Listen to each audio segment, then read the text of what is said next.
I would love to make longer videos than 15 seconds or even 60 seconds. I mentioned in a YouTube short video earlier about debating with my 8 and 9 year old nephews about what I did for entertainment when I was growing up. I was a little older than 8 or 9, but I remember prank calling, like I said in the YouTube short, was a way of life. This is before, I think star 67, star 69 wasn't even a thing yet where you're like, oh, let me see who called. I can't remember if you press star 67 to track them down or star 69 to block your number. I'm really not sure. But, there were no cell phones, not like we know them. You had those giant 20-foot long ones that people had in their cars, the Saved by the Bell cell phones. But there were no cell phones. There was barely any internet. There's computers, none of that stuff. There were phone books.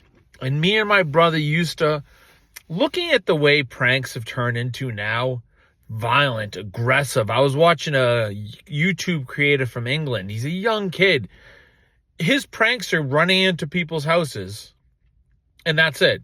Just kind of running around, making them, maybe screaming, yelling. He has a couple goons with him. And that's it. Then he runs out. I saw a video where he stole a dog, and then he let the dog. Stuff you could not get away with in America. You would get shot and killed. But the pranks now is so cruel. Back then, I wasn't worried.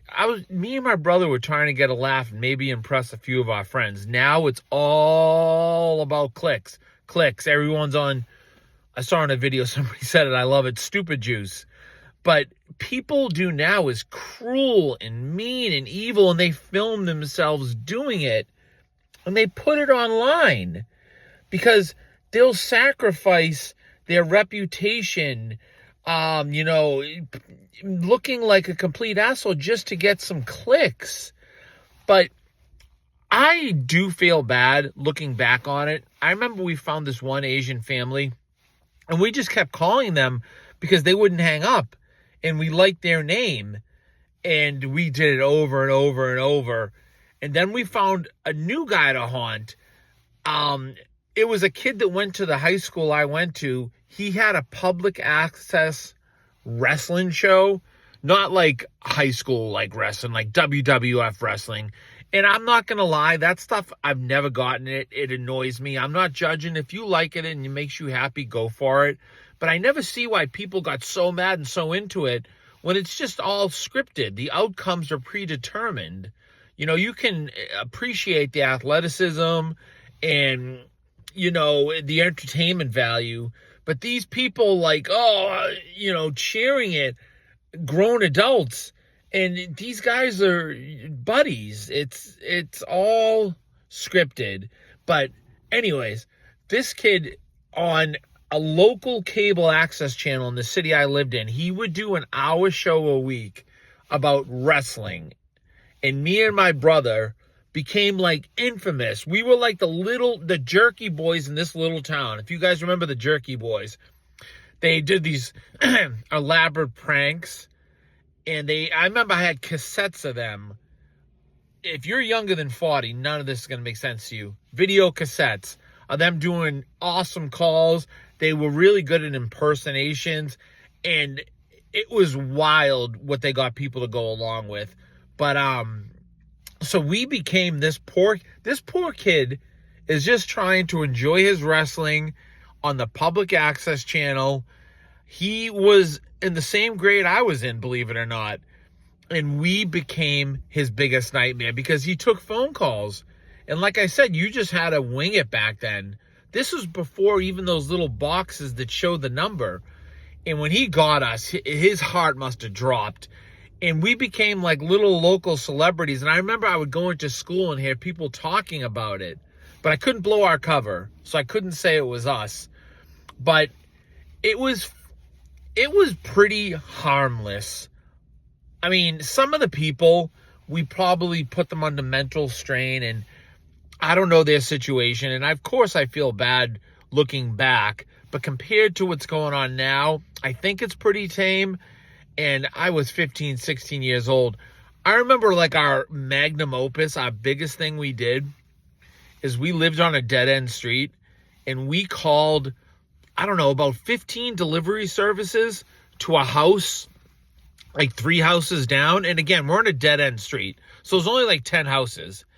And I never will forget, like, there was me, my brother, and I think two other of our friends. My friends, maybe, it doesn't matter. And it created a bottleneck on this little dead end.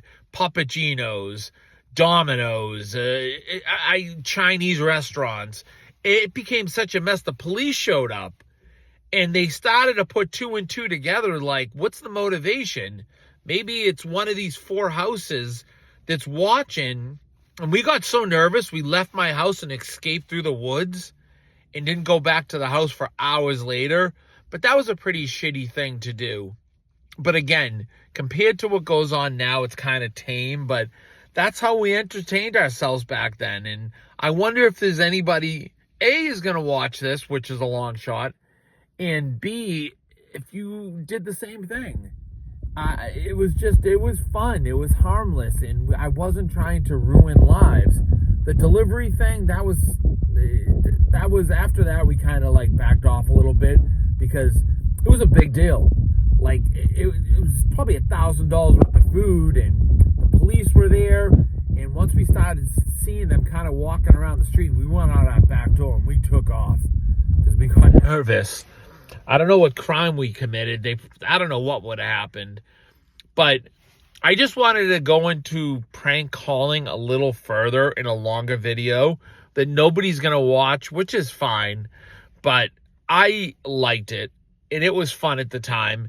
And listening to the cassettes of the guys, the Jerky Boys. And then when I saw what those 2 guys looked like, it really was kind of a buzzkill. They were like little chubby dweebs, but they had a knack for making prank phone calls.